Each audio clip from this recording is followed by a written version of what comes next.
All right, now look, you guys, I threatened and promised and whatnot that I was going to talk to you about doing a non-dairy brine for fried chicken.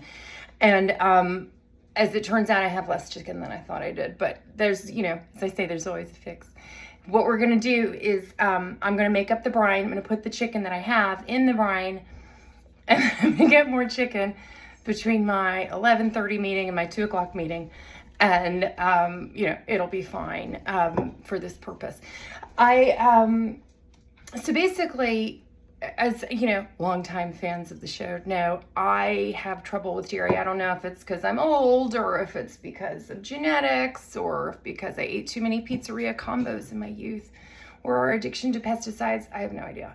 But at any rate, it's not great. So I tried the other night doing just a regular brine and water. Now, what does buttermilk have that water doesn't have? It has fat and it has sourness. So what we're going to do is we're going to add some olive oil and some vinegar to the brine water. So first, I'm going to get some water in this really big bowl, okay? And as you guys know too, my dishwasher is broken. So I was thinking, you know, sometimes I avoid doing things in my cast iron skillets because I don't feel like all of the maintenance that comes along with it and all of the hand washing and then the seasoning and the whatnot. But I have to hand wash everything. So right now, until they get the pump motor that I need apparently.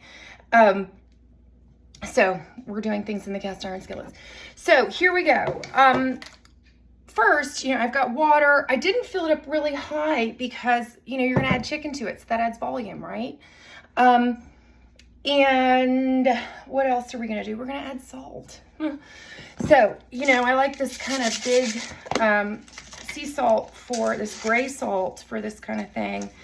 And we're going to add like a good tablespoon, 2 tablespoons of salt, okay? We want it salty. It's supposed to be, you're not going to drink this water. It's supposed to go into the chicken and do its thing, okay?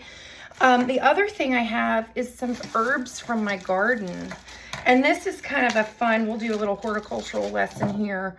I've got some sage. I've got a couple of those. And I have some thyme and winter savory, not very much, and not very much rosemary because that's really strong. And then here I've got 2 different kinds of marjoram, and they both say that they're marjoram, but this is the old like Roman knothead marjoram.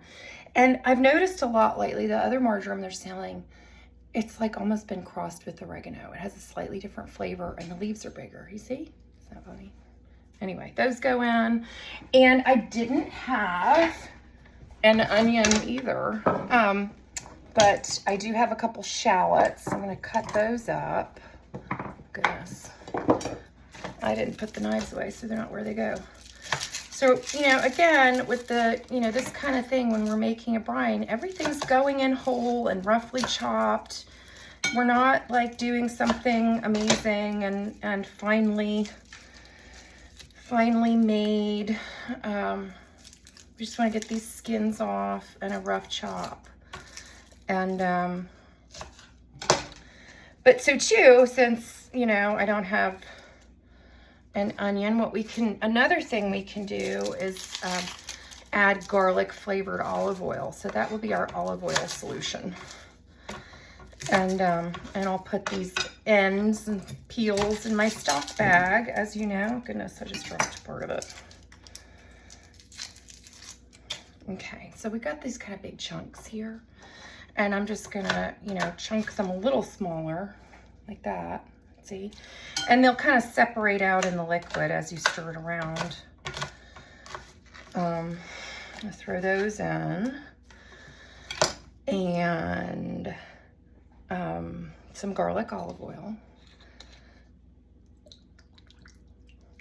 This stuff's great. It adds a lot of flavor and you don't have to get the garlic all over your hands, which I know is like makes me kind of a baby, but you know, people are always like, why do you smell like garlic? I'm like, Some juniper berries. As we know, the queen had, what, a couple martinis or gin and tonics every day? you live forever. Cloves, whole cloves. Again, not a ton because they're very strong.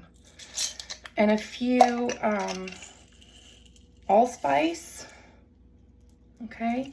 And the reason, you know, I could add ground spices to this, but I'm not, because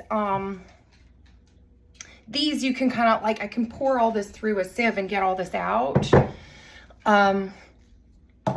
And then I'll add some ground spices to the flour when we do the frying part. Okay, I'm kind of low on bay leaves. So I'm gonna add a few bay leaves and a good little handful of peppercorns. Maybe a couple more. Let's see, what else do we want to add to this? I'm gonna add a couple star anise too. And, oh, and the vinegar. Okay, you know better. We're not going to do just whatever vinegar. We've got this apple cider balsamic vinegar. And we're going to probably add about a tablespoon of that. And then that's it. Okay, so we've got this lovely brine. I'm going to get, you don't really need to stir it. It's going to do its thing. Okay, and you know, you could also, what's fun in this sometimes is add, like, you know, flavored salt. There's some lemon flavored salt. I have garlic flavored salt and smoked salt and all kinds of things. You can do whatever you want. The idea is to punch up the flavor as much as you can, because as I said, you're not drinking this brine. The chicken is, right? And it doesn't have a mouth. So it's just gonna, you know, it's gonna absorb what it absorbs over, you know, it's 9:40. I need to leave here at like 11. So I'm trying to get all this in the fridge before I need to do like 1 or 2 or 5 work product things before I leave.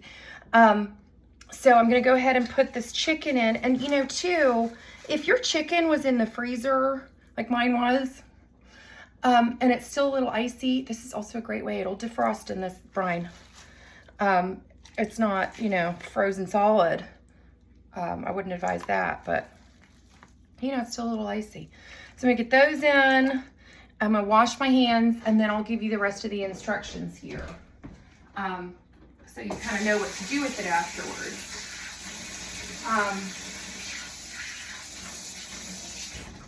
Okay, so sometimes, you know, sometimes I'll do it overnight. You don't really need to do it overnight. This gives me 8 hours before dinner. That's kind of overnight, right? So this is what we're gonna do. I'm gonna put saran wrap over this and put it in the fridge. I'll get some more chicken, probably breasts for the children because they get weird about bones. And then when it's time to make dinner, I'm going to pull it out about an hour before dinner, kind of like when you're making a steak and you want to get it up to room temperature. And I'm going to take it out of the brine, you know, kind of not really dry it off well, because you want the flour to stick to it. I'm going to season some flour with a bunch of ground herbs and spices, you know, like the Colonel. And then we're going to put it on a baking sheet, on a rack, over some paper towels, so that it has a little time for that flour crust to stick and make a crust. Okay, if it dries a little bit, then it makes a better crust. And so once it's kind of sat there in its crust for about a half hour or so, I'll get my skillets out and put some oil in, you know, about a ½ inch. And you can use regular oil, sunflower oil, vegetable oil, canola oil, whatever. You can add some bacon grease to it or some duck fat, you know, whatever you want to do. And then you do it skin side down first, and it's about 15 minutes aside, okay? But you'll tell, because as it's cooking, and this is going to sound kind of gross, but like as it's cooking, there will be blood coming out of the bones. And when that stops, you'll know it's cooked. But just don't cook it too hot, or else you'll burn the skin. So you want a good, nice, medium temperature. And, you know, you're good to go. Now you know how to make fried chicken, and you don't even have to do buttermilk. I mean, I like buttermilk too, but this way turned out pretty well, and I was happy with it. So, and so were my guests. Anyway, happy Wednesday. Wish me luck, and good luck to all of you getting everything done today. Bye.